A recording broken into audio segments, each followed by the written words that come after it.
இந்த மறுபடியும் பார்க்க கூடாதுன்னு நினைச்சேன். நீ கழுவிடு. அட்லீஸ்ட் ஒரு மோட்டிவேட்டிங்கா பேசணும். ஒரு சாதாரண விஷயம் இல்லை, ஒருத்தன் வந்து எல்லாத்தையும் விட்டு உள்ள வந்து இருக்கு வந்தோடனே வந்து கை ஊத்த கூடாதுல்ல.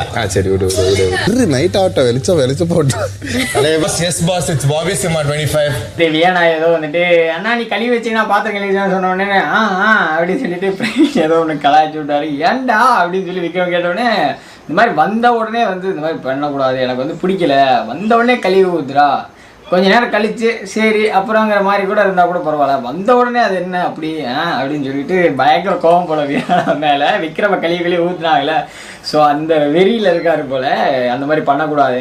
விக்ரம் கொஞ்சம் அவங்களாம் வந்து கொஞ்சம் ஃப்ரெண்ட்ஸாக நல்லா சப்போர்ட்டிவாக இருந்தாங்களே. ஸோ வந்துட்டு அதை வன்மதில் இப்படிலாம் பண்ணக்கூடாது அப்படின்னு சொல்லி ஸோ உண்மைதான். அது உள்ளே வராங்க, புதுசாக உள்ளே வராங்க, கொஞ்சம் வந்து பாசிட்டிவாக பண்ணி பேசிட்டு இவ்வளோ நாளாக இருக்காங்கல்ல, கொஞ்சம் கஷ்டம் தானே, எவ்வளோ கஷ்டம் ரொம்ப நாளாக வந்து அந்த மாதிரி உள்ளே இருக்காது. ஸோ வந்துட்டு